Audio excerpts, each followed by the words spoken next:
भारत की एक ऐसी अदाकारा जिन्होंने अपने सेंsual अंदाज से भारतीय सिनेमा में अपनी छाप छोड़ दी थी।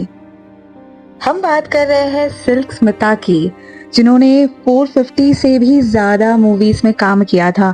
तेलुगु, मलयालम, कन्नड़, तमिल, हिंदी मूवीज में काम किया था और उनके सेंसुअलिटी के चर्चे इतने ज्यादा थे कि एक 4 से 5 मिनट के अपीयरेंस के लिए वो 50,000 से भी ज्यादा रुपए 70 से 80 के दशक में चार्ज करती थी। 1960 में एल्लूरू के एक तेलुगु फैमिली में जन्म होता है सिल्क स्मिता का, और उनके माँ बाप के द्वारा दिया गया नाम था विजय लक्ष्मी।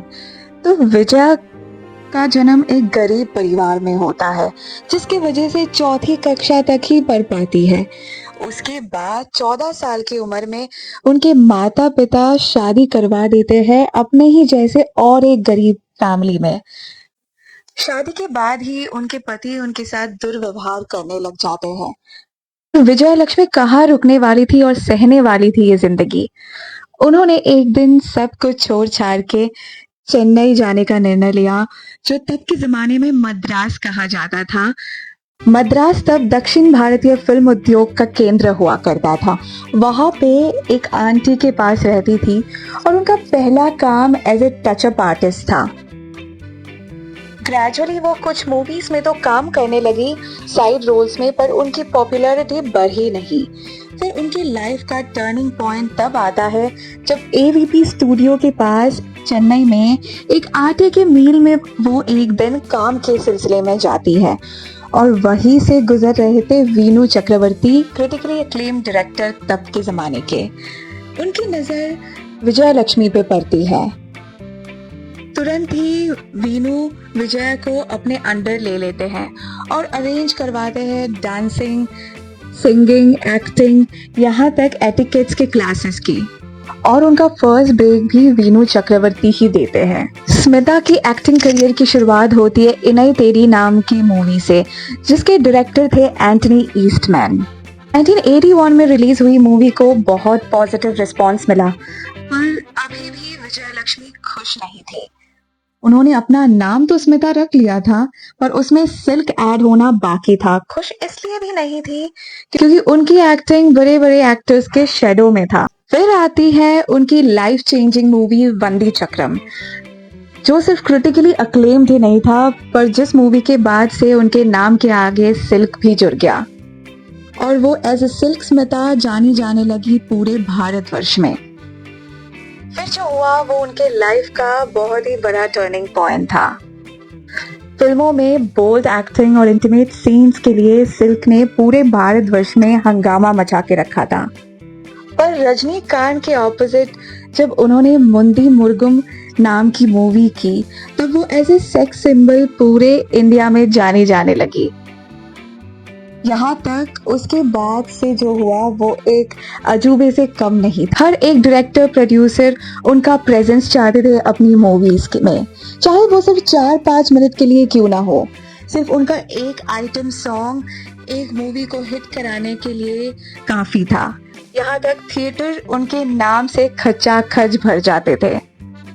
कुछ फिल्म क्रिटिक्स, जर्नलिस्ट और हिस्टोरियंस ने तो उन्हें as a soft porn artist भी रेफर किया है, क्योंकि उनके बहुत सारे मूवीज में एक कॉमन थीम हुआ करता था, जिसमें वो छोटी सी बिकिनी पहन के एज ए एजेंट काम करती थी और बड़े बड़े गुंडों को आसानी से पीट देती थी। लायनम नाम की मूवी को कल्ट स्टेटस भी मिला हुआ है, जिसका रीमेक हुआ था रेशमा की जवानी के नाम से।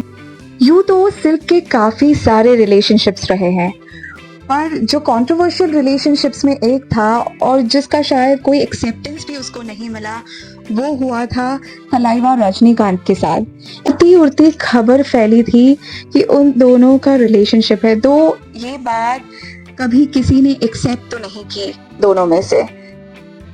प्रभु गणेशन के साथ तो सिल्क शादी तक करना चाहती थी, पर वो भी नाकामयाब रहा। उनका हर एक रिश्ता ही नाकामयाब रहता है, जिसके वजह से वो डिप्रेशन में भी चली गई थी। 90s आते आते फेल्ड रिलेशनशिप्स की वजह से उनकी एक्टिंग करियर भी दांव पे लग गई। एक ग्लैमरस एक्ट्रेस के लिए ये एक बहुत बुरा दौर था जब वो अपने ट्रू आइडेंटिटी को खोज नहीं पा रहे थे। पर एक खास बात तो है कि सिल्क कभी अपने प्रॉब्लम्स को किसी से शेयर नहीं करती थी, ना ही किसी के सामने कमजोर पड़ती थी। उनका बोल्ड और बेबाक अंदाज सबको भा जाता था। वो बेफिक्र होके जो चाहे स्ट्रेट फॉरवर्ड बोलती थी, अपने दोस्तों के लिए हमेशा समय निकालती थी, सेट्स पे वो हमेशा टाइमली पहुंचती थी।